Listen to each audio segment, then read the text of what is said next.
আগামী বুধ, বৃহস্পতি, শুক্র এই 3 দিন ধর্মতলায় আমরা অবস্থান করতে চাই 500 মানুষের উপস্থিতি নিয়ে।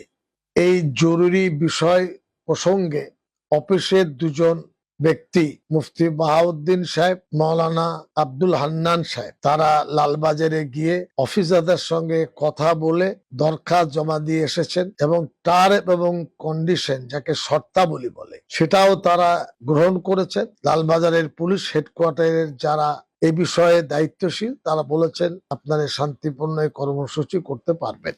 চিঠি আজকে পুনরায় একটা লালবাজারে যাবে, আশা রাখি পুলিশ কর্তৃপক্ষরা সেটা অনুমোদন দেবেন। 500 মানুষের উপস্থিতির অনুমোদন তারা দিয়েছেন। আলোচ্য বিষয় হলো এসআইআর এর বিষয়ে গত বিধানসভার ভোটে 27 লক্ষ মানুষ ভোট দানে বিরত ছিলেন। প্রকৃত তার চিত্রটা কি? ভোটার লিস্ট থেকে বাদ গেলেন, ডিলিট, একটা চিত্র। আর একটা হলো 24 বোধহয় এপ্রিল রাত 12টা পর্যন্ত যারা অ্যাডজুডিকেশন বিচারাধীন তারা অনলাইনে ফর্ম ফিল আপ করেছিলেন, কি হলো তাদের? পশ্চিম বাংলায় 22টি জেলা জমিয়তের আছে, একইভাবে 500 শাখা সংগঠন, কি হয়তো তার কিছু বেড়েছে মনে হয় আরো, তারা শুনছেন আমাদের কথা। জেলা কমিটির পদাধিকার, জেলার ওয়ার্কিং কমিটি, শাখা সংগঠনের সভাপতি, সম্পাদক এবং রাজ্যের ওয়ার্কিং কমিটির মাননীয় সদস্যগণ আমার এই ভিডিওটি দেখবেন, সেইভাবে প্রস্তুতি নেবেন। অফিসের পক্ষ থেকে বলে দেওয়া হবে কোন জেলা কবে আসবেন, কোথায় অবস্থান তো আপনারা জানতে পারবেন, গাড়ি কোথায় রাখবেন সেটা পুলিশের সাথে কথা বলে আমরা বলতে পারবো। আমাদের একটা নৈতিকতা হলো আমরা আইন মেনে কাজ করি। দয়া করে এ বিষয়ে আমাদের সাথে সহযোগিতা করবেন, আমাদের আন্দোলনের ক্ষতি করবেন না। আমি দুঃখের সঙ্গে দায়িত্ব নিয়ে কথা বলছি, আমি যে অ্যাডিশনাল সিইওর সাথে দেখা করেছিলাম তিনি এটা বললেন, দিল্লির কেন্দ্রীয় এই আপনার নির্বাচন কমিশন অফ ইন্ডিয়া, তারা যতক্ষণ আমাদের ডেটা না জানাবেন, না দেবেন, আমরা বলতে পারবো। বিসমিল্লাহির রহমানির রহিম। জমিয়ত উলামা ভবনে আমার অফিস থেকে আপনাদের জন্য এই ভিডিওটি আমি প্রকাশ করছি।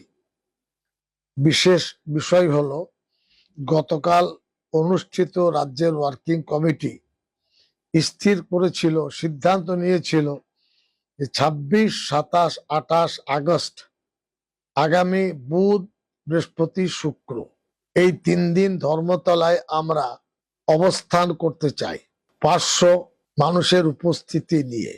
এই জরুরি বিষয় প্রসঙ্গে অফিসের দুজন ব্যক্তি মুফতি বাহাউদ্দিন সাহেব, মাওলানা আব্দুল হান্নান সাহেব, তারা লালবাজারে গিয়ে অফিসারদের সঙ্গে কথা বলে দরখাস্ত জমা দিয়ে এসেছেন এবং টার্ম এবং কন্ডিশন, যাকে শর্তাবলী বলে, সেটাও তারা গ্রহণ করেছেন। লালবাজারের পুলিশ হেডকোয়ার্টারের যারা এই বিষয়ে দায়িত্বশীল তারা বলেছেন আপনারা শান্তিপূর্ণ কর্মসূচি করতে পারবেন। আমাদের বক্তব্য হলো যে সাধারণত মেট্রো চ্যানেল, মেট্রো রেল স্টেশনের কাছাকাছি কোনো একটা জায়গা যার মুখ থাকবে মানে মেট্রো চ্যানেলের দিকে, অথবা রানী রাসমণি দক্ষিণ দিকে, উত্তর দিকে আমরা অবস্থান করব না, কারণ ওখানে কোনো গণ অবস্থান হয় না।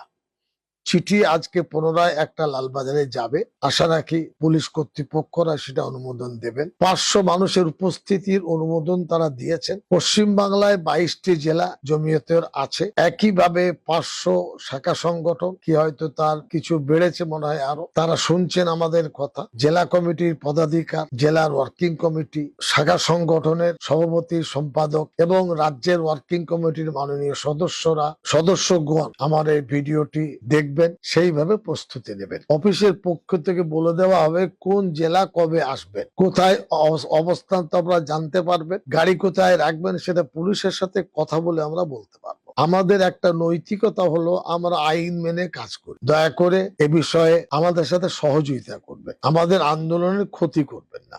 আলোচ্য বিষয় হলো এসআইআর এর বিষয়ে গত বিধানসভার ভোটে 27 লক্ষ মানুষ ভোট দানে বিরত ছিলেন। প্রকৃত তার চিত্রটা কি? ভোটার লিস্ট থেকে বাদ গেলেন, ডিলিট, এ একটা চিত্র। আর একটা হলো 24 বোধহয় এপ্রিল রাত 12টা পর্যন্ত যারা অ্যাডজুডিকেশন বিচারাধীন তারা অনলাইনে ফর্ম ফিল আপ করেছিলেন, কি হলো তাদের? এই নানান সমস্যার কোনো উত্তর কাল কিন্তু আমরা পাইনি। আমি দুঃখের সঙ্গে দায়িত্ব নিয়ে কথা বলছি, আমি যে অ্যাডিশনাল সিইওর সাথে দেখা করেছিলাম তিনি এটা বললেন, দিল্লির কেন্দ্রীয় এই আপনার নির্বাচন কমিশন অফ ইন্ডিয়া, তারা যতক্ষণ আমাদের ডেটা না জানাবেন না দেবেন আমরা বলতে পারবো। তো এটা নিয়ে আমি মুখ্যমন্ত্রী শুভেন্দু অধিকারীর দৃষ্টি আকর্ষণ করছি, ওখানে যারা কাজ করছেন সব রাজ্য সরকারেরই কর্মী তারা, অর্থাৎ আইএস আইপিএস যারা আছেন, 3জন অ্যাডিশনাল আপনার সিইও আছেন, একজন সিইও আছেন,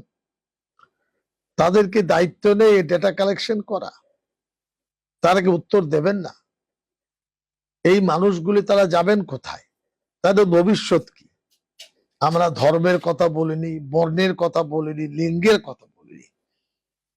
অনেকে ঘুমিয়ে আছেন, ঠিক আছে, সেটা আপনাদের রুচি, আপনাদের ইচ্ছা। আসামের ভয়াবহ অবস্থার দিকে তাকাবে, এই নিরুত্তাপ এবং নিরুত্তর হওয়ার কারণে বড় বড় মুসিবত সেখানে এসে গেছে। ডিটেনশন ক্যাম্পে অনেকে আছেন, অনেকে টানাটানির শিকার হয়েছেন। আমি জানি পশ্চিমবঙ্গে হয়তো হবে না, কিন্তু এদের যদি প্রকৃতপক্ষে ভোটার লিস্টে নাম না আসে, জিজ্ঞাসার জন্য থেকে যায়, আর পুত্র সন্তান মেয়ে বাচ্চারা যদি থাকে, আব্বা যদি মারা যান, তাহলে ওই ছেলে মেয়েরা লিঙ্ক পাবে না। এটা কি কেউ অনুধাবন করেছেন? এই দায়িত্ব আমাদের নয়, সকলের।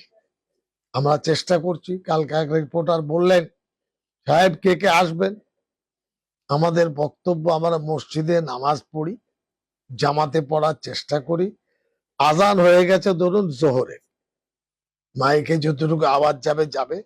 যারা নামাজ পড়েন তারা অজু করে সব মসজিদে এসে জামাতে শরিক হয়ে যাবেন। কেউ যদি ঘরে বসে অফিসে বসে ভাবেন আজান হয়েছে হতে দাও, আমি পরে পড়ে নেব বা একটু দেরি করে পড়বো, এটাও ঠিক তাই। আমরা আহ্বান জানিয়েছি, এসআইআর যারা ভুক্তভোগী আছেন, সমস্যার সম্মুখীন হয়েছেন, তাদের সমাধানের ডাক আমরা দিয়েছি।